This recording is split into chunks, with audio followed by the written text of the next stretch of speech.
Hello, and welcome to Spine-Chilling Stories. If you drift off with these videos, show some love with a like and a subscribe.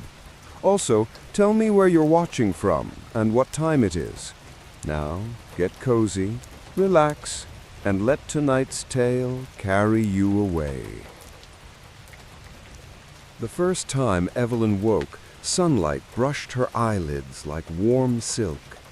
A thrush sang outside her open window, and the air smelled faintly of lilacs and rain. She smiled before she even remembered why. The house, her new house, was silent, content. She lay there for a while, listening to her heartbeat synchronize with the ticking of the clock by the bed, steady, unhurried, alive. The coffee machine gurgled downstairs exactly when she expected it to.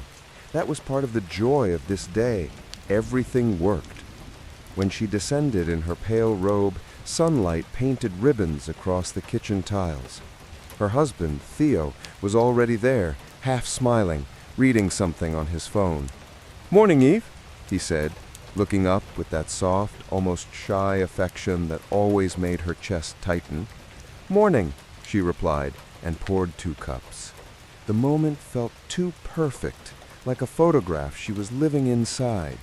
The smell of coffee, the muted jazz from the radio, the easy silence between them, it was all precisely as she'd imagined this new life would be. They spoke of small things, the neighbor's cat, the garden needing mulch. The faint hum of the refrigerator filled their pauses, rhythmic and grounding. Later, she stepped out into the yard, grass still damp from last night's rain. The sun touched her face, and she thought, I could stay in this moment forever. When she turned back toward the kitchen window, Theo waved from inside. His reflection in the glass caught her eye.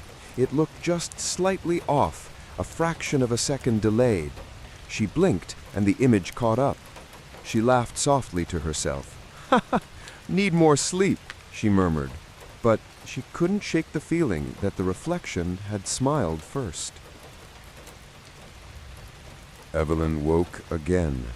Sunlight brushed her eyelids. The same lilac scent lingered.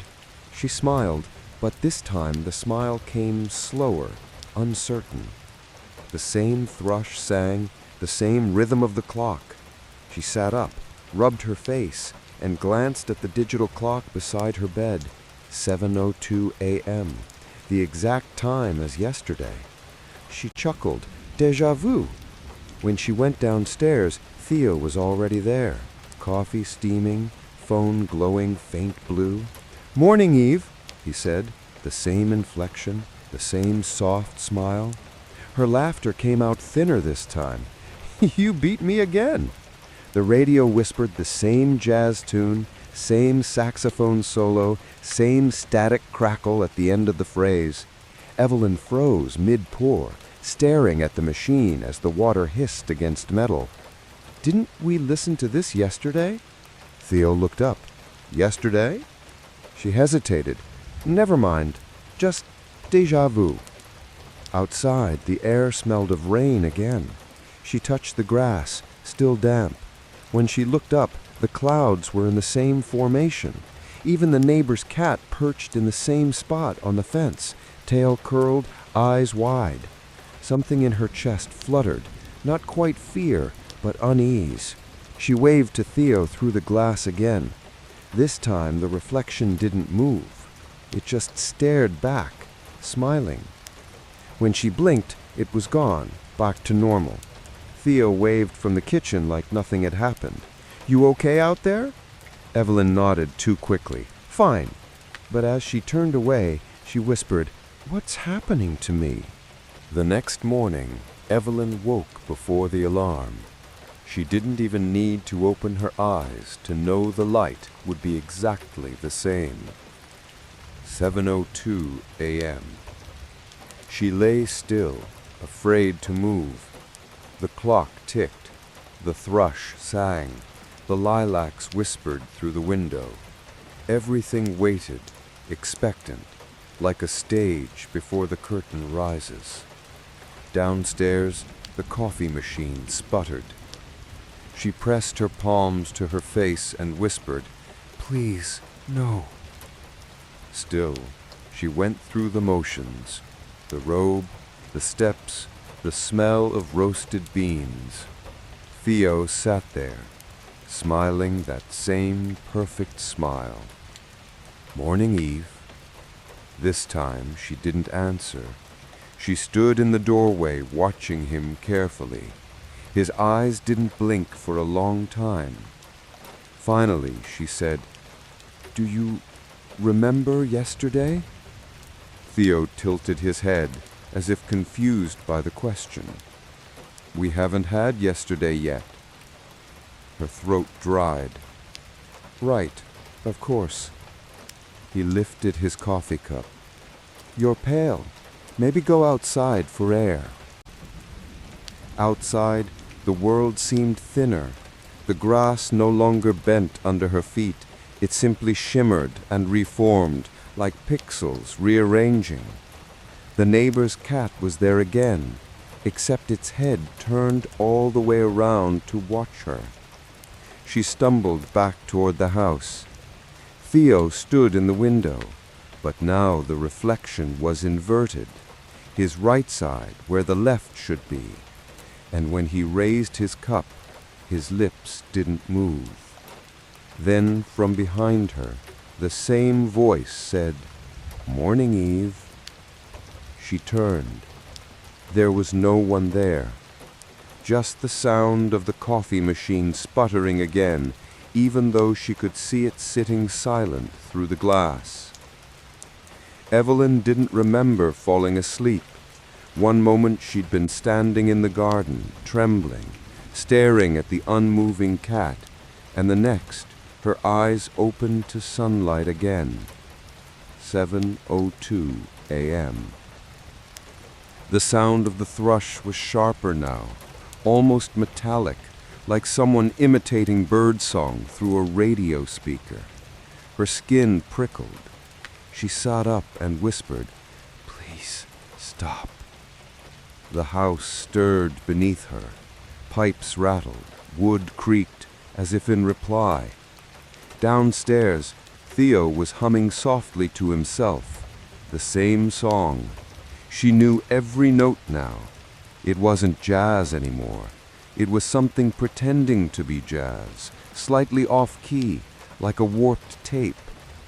She lingered on the stairs, watching him through the banister. His movements were stiff, mechanical, precise. He lifted his cup, sipped, smiled, again and again, on loop. Her voice cracked. "Theo?" He froze mid-sip, like a paused film frame. The hum of the fridge dimmed, the ticking clock stopped. Evelyn's breath came shallow. She stepped closer. "Say something." For a heartbeat, the silence pulsed. Then, abruptly, everything resumed. Theo smiled wider. "Morning, Eve." Her legs nearly gave out. "What day is it?" "Tomorrow," he said. "What?" "Tomorrow, Eve. You'll feel better tomorrow." The air felt colder. The smell of lilacs thickened until it was cloying, suffocating. She turned and fled upstairs, heart hammering, but every step she took echoed in an impossible delay, like footsteps following her behind, one beat late. When she reached the bedroom and looked into the mirror, her reflection was turned away. Evelyn tried not to sleep again, but exhaustion came for her like a tide. She woke, she didn't know how many times later, to the same damn sunlight, same scent. 7:02 a.m. She didn't get out of bed this time. She whispered, "You can't make me." But the sound still came, coffee bubbling, a radio tune sputtering, Theo's footsteps. She pulled the covers over her head. Beneath the blanket, the world was silent except for her own breath, until another breath joined it. A slow, deliberate inhale, perfectly synchronized with hers, but just a moment late. She tore the blanket away. No one was there. The house was still. Downstairs, the kitchen looked abandoned. The coffee pot overflowed onto the counter, black liquid dripping to the floor. The clock above the stove blinked 7:02 repeatedly, unable to move forward. "Theo?" she called, voice trembling. He was in the garden, facing away. She ran to him, gripping his arm, but it was ice cold. He turned too slowly, joints creaking, smile frozen. His pupils were mirrors. "Tomorrow, Eve," he said again. "We'll fix everything tomorrow." His jaw moved too far when he spoke, as if something inside was forcing it open. She stumbled back, whispering, "You're not him." He tilted his head. "Then who am I?" The sound of the thrush started again, loud, shrieking, and the sky flickered like a film reel burning through. Evelyn screamed and covered her ears. When she opened her eyes, she was in bed again. 7:02 a.m. By now, she no longer believed this was sleep. It was a trap, a perfectly built cage repeating itself endlessly. So she decided to break it. When she woke, she didn't wait for the coffee machine. She ran to the window, shoved it open, and screamed for help. Her voice echoed strangely, like it bounced off invisible walls. Beyond her garden there was only a gray void, not fog, but nothingness. The edges of her world simply ended in blank air. She backed away, shaking. Theo came up behind her quietly. She hadn't heard him enter the room. "You'll catch a cold," he murmured. She spun around. "What are you?" He frowned. "Don't you know?" She snatched a photo frame from the nightstand, their wedding photo, and threw it at him. It hit his chest and fell to the floor without shattering. The photo inside had changed. Her own face blurred, his gone entirely. He stepped closer, voice almost gentle. "You shouldn't fight it, Eve. You'll ruin everything." "I don't want this," she shouted. He smiled again, too wide this time, teeth too even. "Then you shouldn't have asked for it." The room dimmed, the walls rippled like water. She ran, screaming, down the hall, but the hallway stretched endlessly, doors multiplying, lights flickering. Behind her, footsteps followed, delayed and deliberate. When she opened one of the doors at random, she saw herself inside, sitting on the bed, whispering, "Please, stop."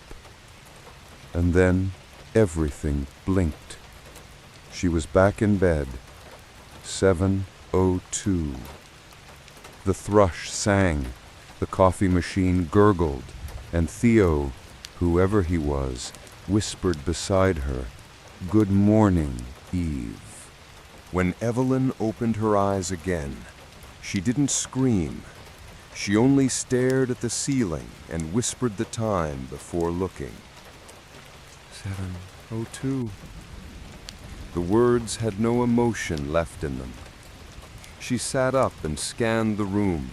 Every detail, the curtains, the clock, the folded sweater on the chair, was identical to every other morning. But this time, she noticed something small. The clock's hands trembled. They weren't frozen anymore. They wanted to move. Outside, the light looked wrong, too bright, like an overexposed photograph. The air shimmered faintly, humming like fluorescent bulbs. She went downstairs. The smell of coffee was gone, replaced by something metallic, faintly sweet. Theo was not at the table. For the first time, the kitchen was empty. Her heartbeat quickened. "Theo, No answer. She moved through the house, calling louder each time, but her voice came back to her, slightly distorted, like an echo from a tunnel. In the living room, she found a note on the coffee table. It was written in her handwriting. "Stop running. Look where you buried it." Her stomach turned cold. What did I... The radio clicked on by itself, static rising like a scream. Then Theo's voice came through, warped and distant. "You asked for forever, Eve. This is it." The air shuddered. The clock struck once, a sound like glass breaking. And she remembered rain. A crash, a wheel spinning on wet asphalt, Theo shouting her name. Then, 7:02 a.m. Evelyn stood by the window, gripping the sill until her knuckles whitened.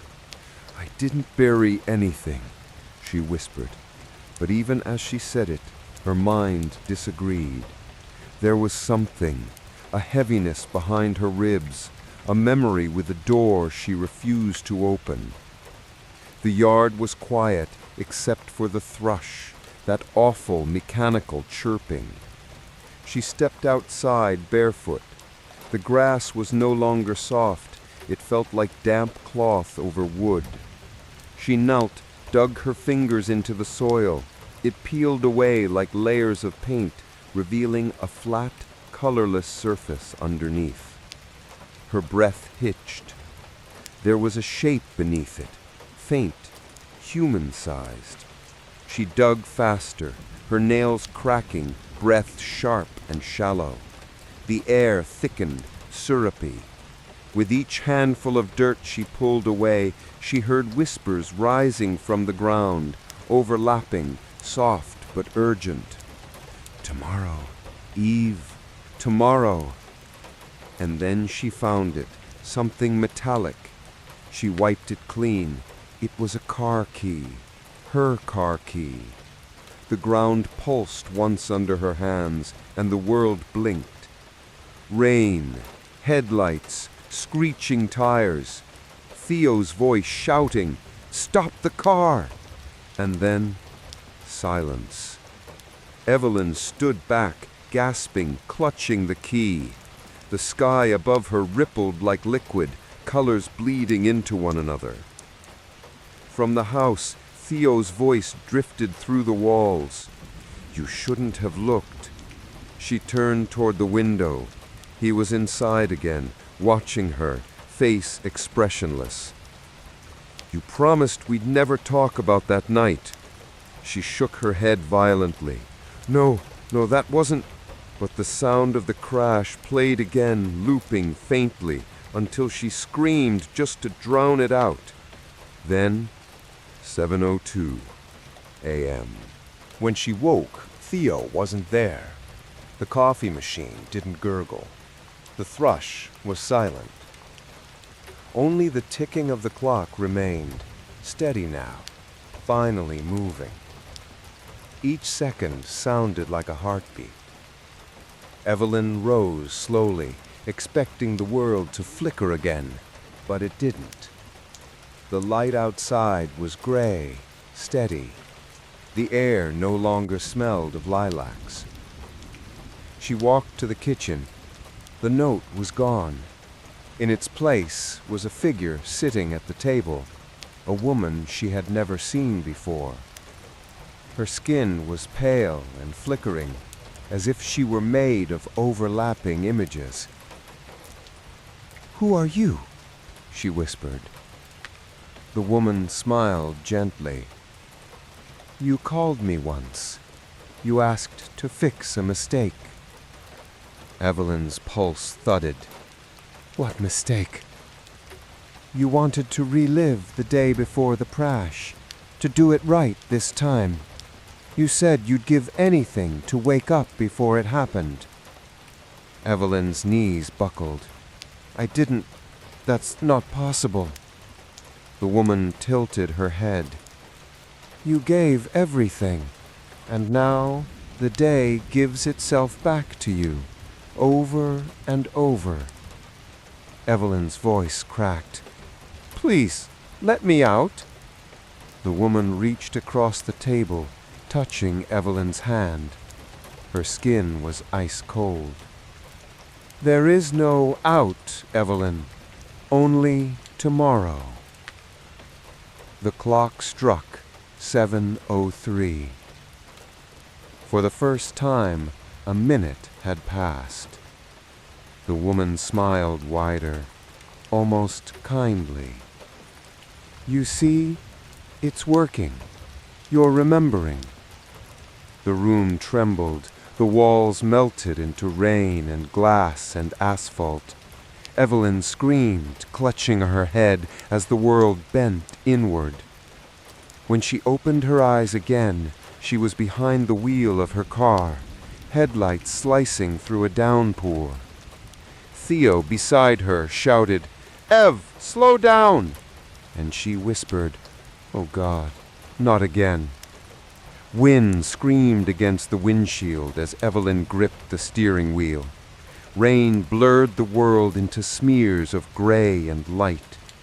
Theo's voice cut through it, desperate. "Ev, you're tired. Pull over." Her jaw clenched. "Just a few more minutes. We're almost home." Every word echoed like a recording she'd heard 1,000 times.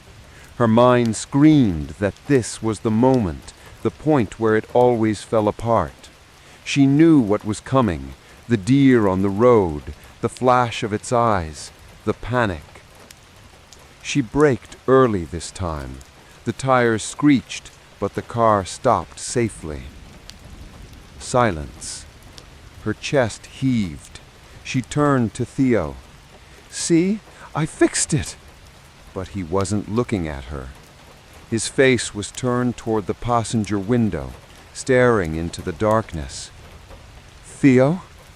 He turned slowly, and in his reflection on the glass, she saw not his face, but hers. Blood trickling down her temple, eyes wide and vacant. The world convulsed, the windshield cracked from the inside. Theo's voice came from nowhere and everywhere. "You didn't fix it. You just keep watching it break." The sound of shattering glass filled her skull. She closed her eyes and woke. 7:02 a.m. Rain still tapped faintly against the window, though the sky outside was clear. She whispered, "Please, not again." Her reflection in the mirror whispered back, perfectly synchronized, "Please, not again." But when Evelyn stepped closer, the reflection didn't move. It smiled. The reflection began to breathe. Evelyn stumbled backward, slamming against the dresser. The figure in the mirror stepped forward. Its movements were liquid, wrong. "I'm so tired of watching you," it said, "over and over." "What are you?" Evelyn gasped. The reflection tilted its head. "You already know. I'm the version that didn't wake up." The world tilted. The air rippled like heat. Evelyn shook her head. "You're not real." The reflection laughed, sharp and broken. "Neither are you." The glass trembled, and suddenly Evelyn saw scenes flashing within it, like layers of film spliced together. The crash, the hospital, a hand reaching for hers, Theo's voice whispering, "Eve, please wake up." She reached toward the glass, tears blurring her vision. "Theo?" The reflection caught her wrist from the other side. Its touch was ice cold, solid. "Stop trying to fix what you killed," it hissed. Evelyn froze. "What did I—" "You were driving." The glass cracked. A faint hum built in the air, a low, vibrating tone that made her teeth ache. The reflection began to splinter, eyes wide and wild. Evelyn backed away as pieces of herself fell from the mirror, clattering onto the floor like shards of memory. And beneath the noise, beneath the hum, she heard Theo whisper again, closer this time. "It's okay. Tomorrow you'll forget again." The house began to shake. When the last shard hit the ground, everything went white. She woke up to no sunlight, no lilacs, no sound.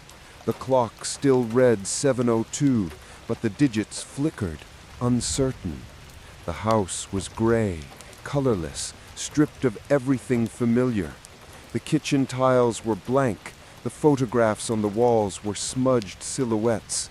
Theo sat at the table again, but his body was slumped forward, face obscured by shadows. Evelyn approached, trembling. "Theo?" He didn't move. She reached for his shoulder, and his head lifted abruptly. His eyes were glassy, unfocused. "You keep doing this," he said softly. Her heart stuttered. "Doing what?" "You repeat it, pretending you can change what happened." She shook her head violently. "I didn't mean to." He smiled sadly. "Intent doesn't matter here. This place runs on what you believe you deserve." The air shimmered. Behind him, the wall dissolved, revealing the endless gray void again. "You made a wish to relive your last day together. You got your wish." She fell to her knees, tears streaking down her face. "Please, I just want to say goodbye. For real." Theo leaned down, his face inches from hers. "Then wake up, Evelyn." "I can't." He touched her cheek. His fingers left streaks of light that burned into her skin. "You could, if you stopped pretending this house is real." The walls began to collapse inward, peeling like paper. Evelyn screamed as the ceiling tore open, revealing only darkness above. The ticking of the clock grew louder, faster, until it became a roar. Then, all at once, silence. When she opened her eyes again, she was sitting in her car. Rain pounded on the windshield.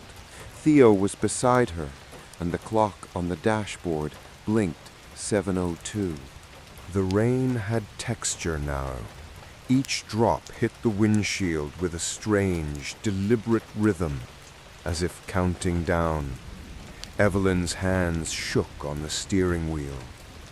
Theo looked at her quietly, his reflection fractured across the wet glass.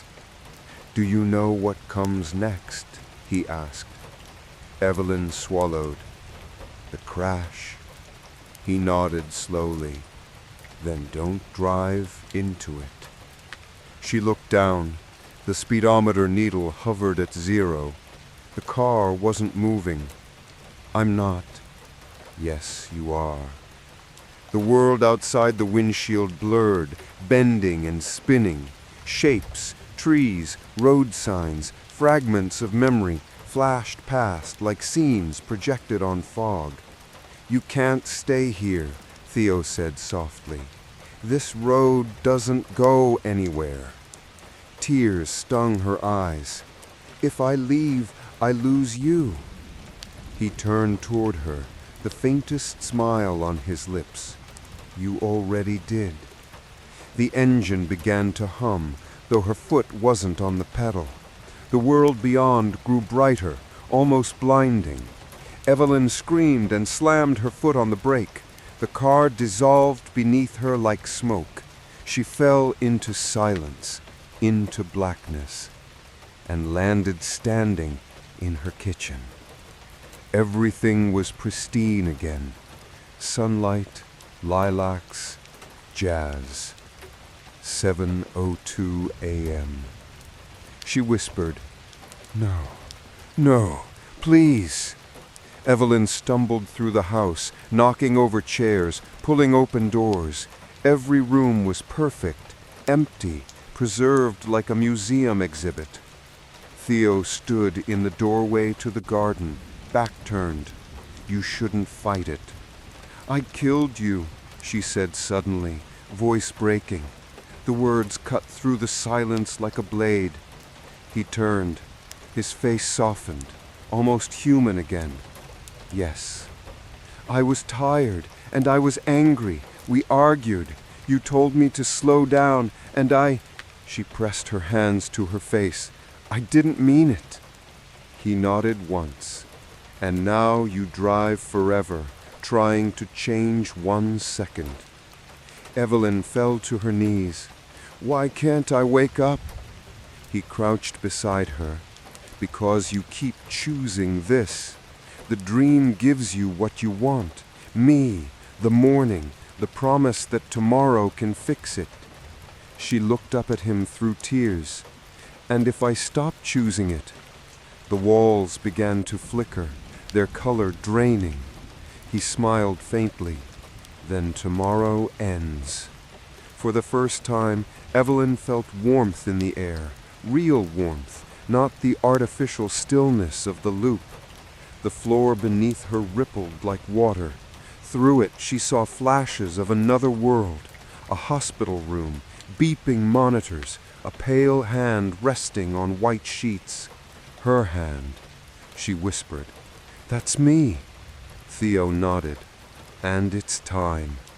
She gripped his sleeve. "Come with me." He hesitated. "I can't." "Why not?"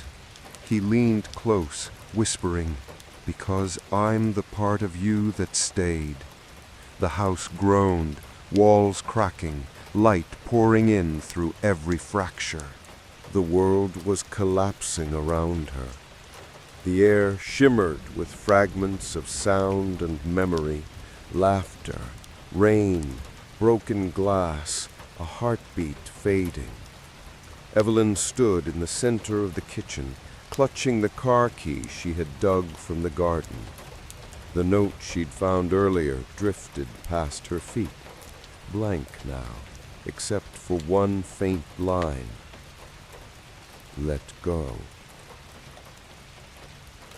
Theo stood by the window, fading into the light. You can still choose, he said.